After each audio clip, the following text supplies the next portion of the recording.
데려감을 얻는 자라는 제목으로 함께 말씀을 나누고자 합니다.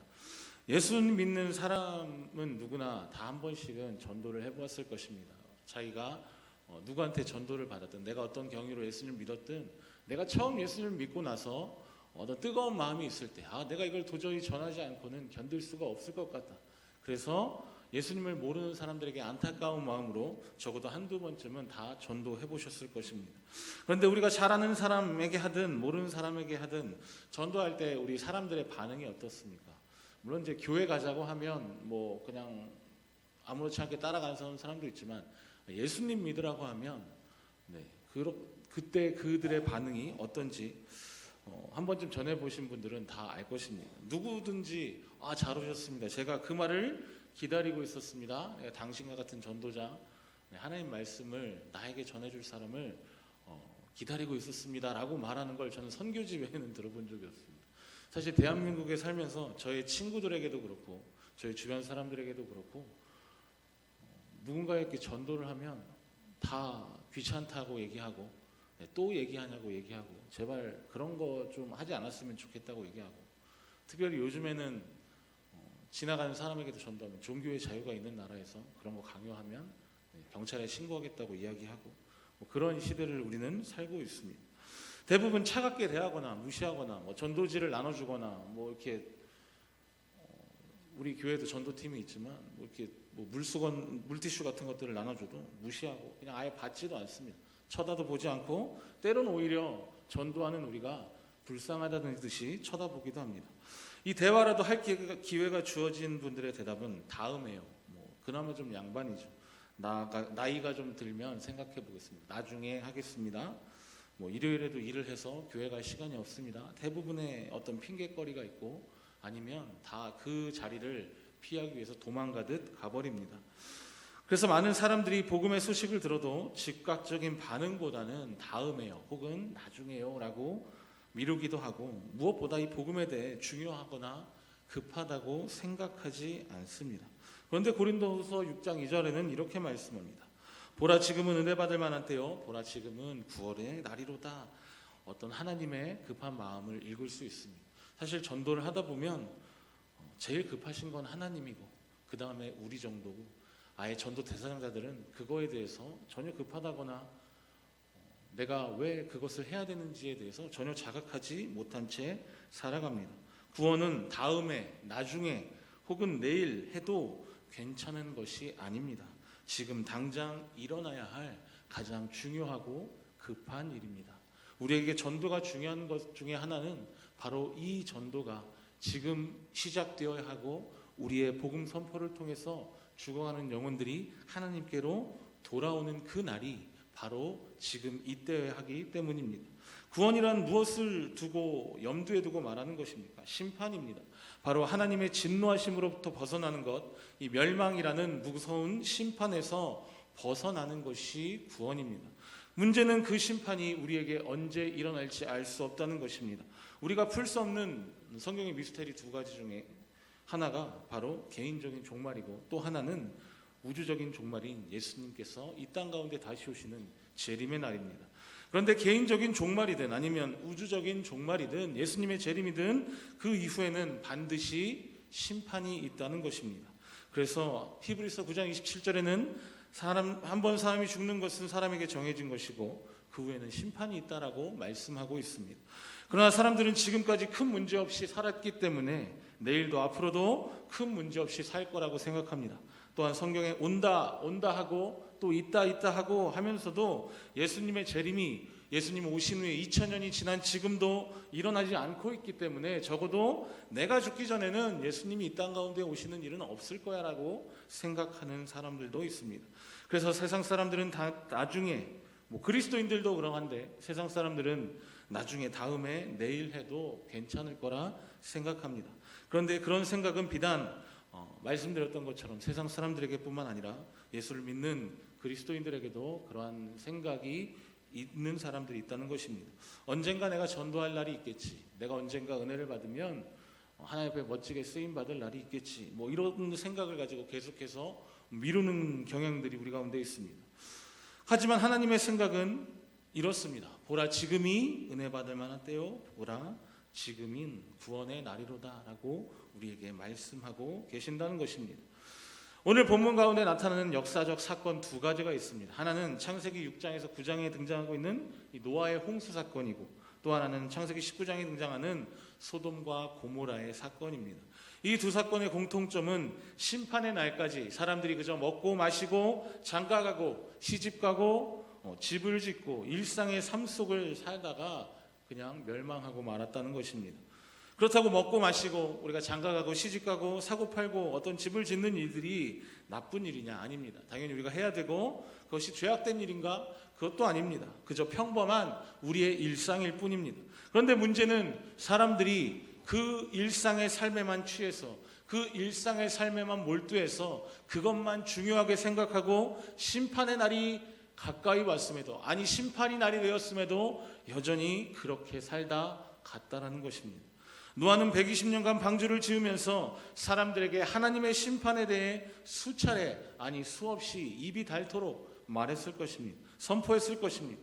그러나 사람들은 120년 동안 산속에 배를 짓고 있는 미친 노인을 보면서 어제도 괜찮았고 오늘도 괜찮았고 내일도 괜찮을 거다라고 그저 막연하게 생각했을 것입니다.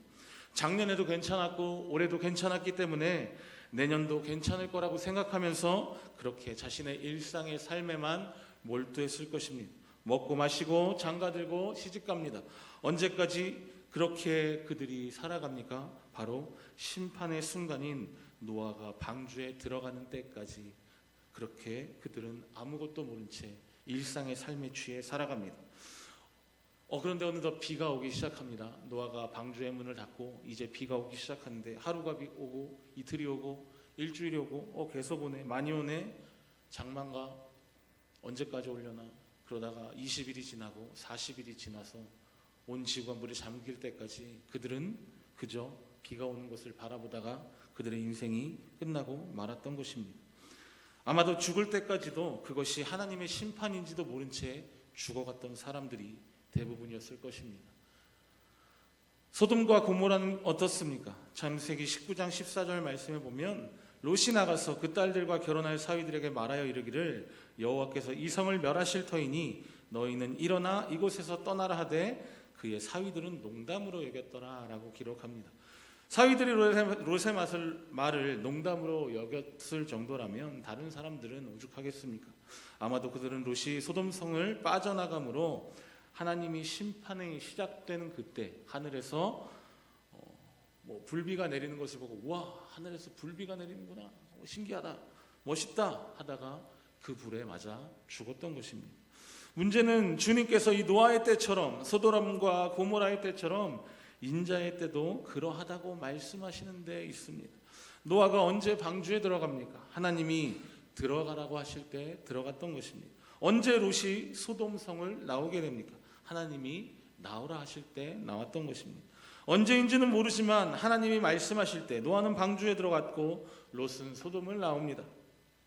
그러나 사람들은 그 순간까지도 여전히 먹고 마시고 장가가고 시집가고 사고팔고 집을 짓는데 정신이 없습니다. 자신의 삶을 살아가는데 정신이 팔려서 영혼의 문제에는, 육신의 문제에만 나의 모든 생각과 마음이 쏠려 있고 영혼의 문제에는 전혀 관심도 두지 않은 채 살다가 그렇게 인생이 끝나고 말았다는 것입니다. 언제 예수님이 재림하실지 우리는 알 수 없습니다. 그런데 하나님의 때에 예수님은 분명히 이 땅 가운데 다시 오실 것입니다. 그런데 그 재림하는 순간까지 사람들은 여전히 먹고 마시고 장가가고 시집가고 사고팔며 그렇게 자신의 일상의 삶에 몰두한 채 살아갈 것입니다. 그런데 우리 믿는 그리스도인들은 어떠합니까? 우리는 비록 예수 그리스도가 이 땅 가운데 언제 오실지 모르지만 그때가 되면 반드시 이 땅 가운데 심판이 있을 것을 알고, 그리고 그 예수 그리스도가 오시는 재림 때가 아니라도 우리가 개인적인 종말을 맞이하는, 우리가 이 세상에서의 삶을 마치고 하나님을 만나는 그 순간 우린 심판대 앞에 서서 하나님의 심판 가운데 서게 될 것을 우리는 알고 있습니다. 그래서 우리는 하나님이 지금은 은혜 받고 구원의 날이라 말씀하시는, 그리고 자다가 깰 때라고 말씀하시는, 그날이 도적같이 이를 것이다 말씀하시는 주님의 말씀을 깨닫고 알고 있습니다. 그때가 되면 준비된 자와 그렇지 못한 자들은 확연히 구분될 것입니다.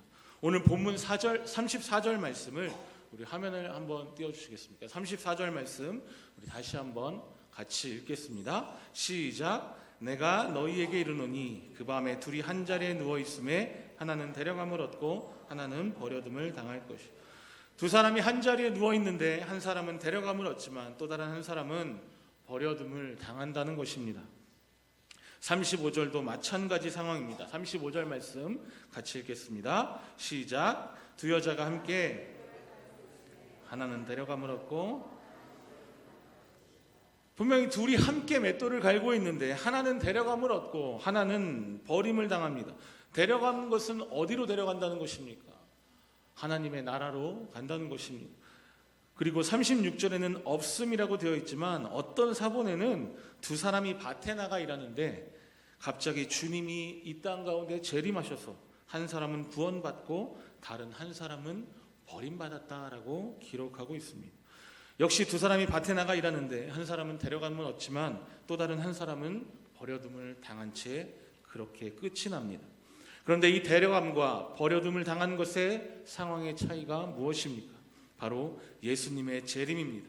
예수님의 재림에 데려감을 얻는 사람과 버리는 당하는 사람이 있다라는 것입니다. 그런데 그 두 사람의 차이가 무엇이겠습니까? 바로 예수 그리스도를 믿는가 아니면 그렇지 않은가 하는 데 있다는 것입니다.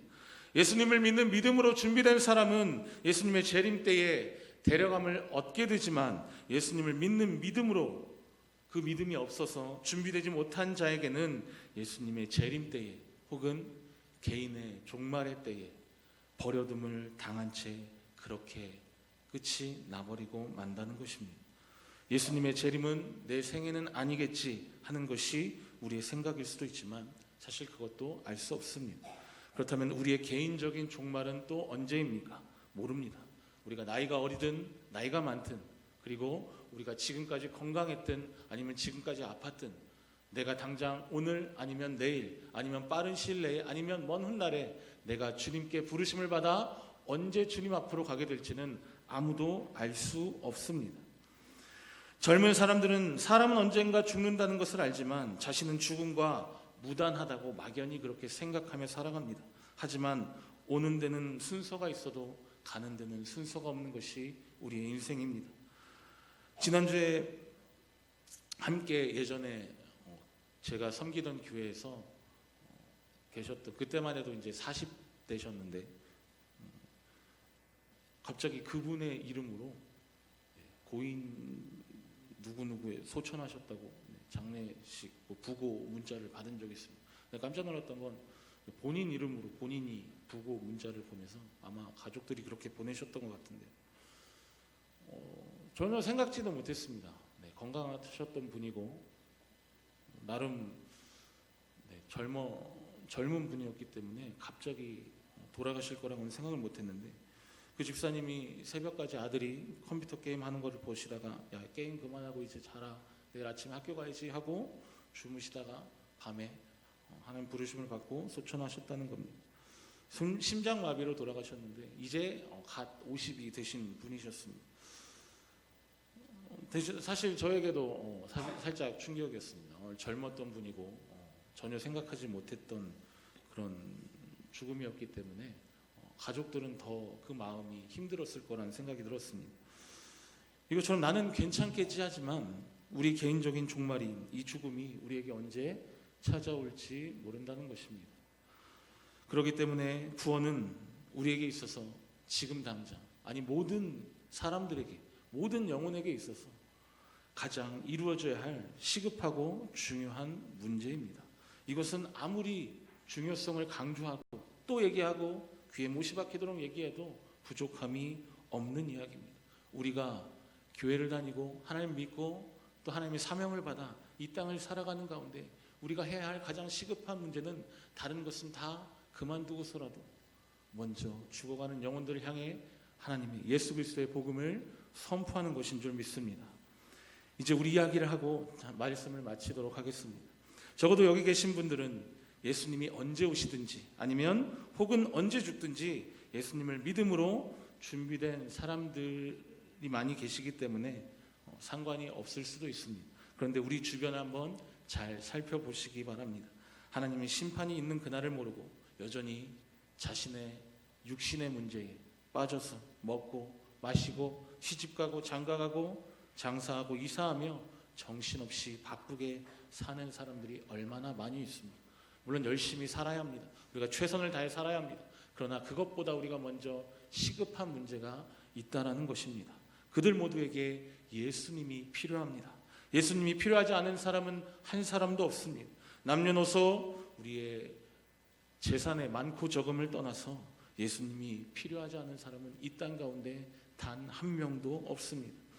우리가 전하지 않았기 때문에 그들은 예수님을 필요하다고 생각하지 않습니다. 혹은 우리가 이미 전하지 않았어도, 우리가 그들에게 뭔가 잘못을 하지 않았음에도 이 땅 가운데 뿌리 박힌 어떤 기독교에 대한 불신과 또 목회자들에 대한 또 어떤 기독교인들에 대한 반감정 때문에 사실 전도하기가 쉽지 않은 것이 요즘 시대입니다. 그러나 그럼에도 불구하고 우리가 끝까지 포기하지 않고 그들을 예수 그리스도의 사랑으로, 하나님 아버지의 마음으로, 그리스도의 눈으로 그들을 바라보며 끝까지 섬겨야 할 이유는 그들이 그렇게 인생이 끝나는 가운데 그들은 버려둠을 당하게 될 것이고 예수님은 그들을 바라보며 슬피 우실 것이기 때문입니다.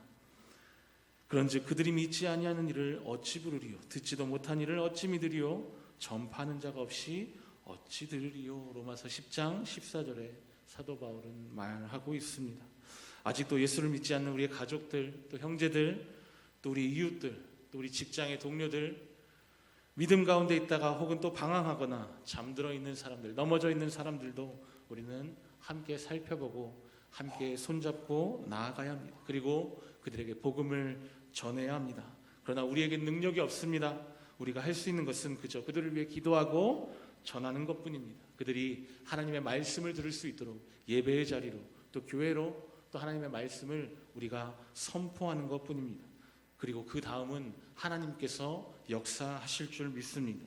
우리가 할 일은 예수님이 필요한 모든 사람에게 하나님의 말씀을 듣게 하고 복음을 선포하고 성령의 역사하심을 간구하는 것뿐입니다.